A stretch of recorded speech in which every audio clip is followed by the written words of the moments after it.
સૌરાષ્ટ્ર યુનિવર્સિટીના પરીક્ષા વિભાગની ફરી એક વખત બેદરકારી સામે આવી છે। વિદ્યાર્થીઓએ પરીક્ષા આપી તેમ છતાં ગેરહાજર દર્શાવાતા વિવાદ છેડાયો।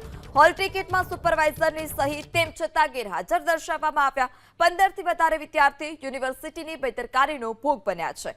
બીકોમ, બીબીએ, બીએસસી નર્સિંગ તે ઉપરાંત બીએ ના વિદ્યાર્થીઓને ગેરહાજર દર્શાવવામાં આવ્યા હતા।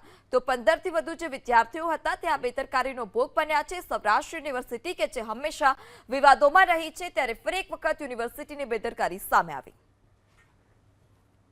બીકોમનો વિદ્યાર્થી છું, જેમાં મને લાસ્ટ બીકોમ સેમ 6 ની એક્ઝામમાં હાજર હોવા છતાં ગેરહાજર કરેલ છે, જેની અપીલ મેં સૌરાષ્ટ્ર યુનિવર્સિટીમાં અરજી સાથે કરી હતી, પણ તો રિસ્પોન્સ કોઈ મળ્યો નથી અને જેને 15 દિવસ થઈ ગયા છે અને 3 વાર ધક્કા ખાયો, પણ એ લોકો એમ જ કહે છે કે થઈ જશે થઈ જશે।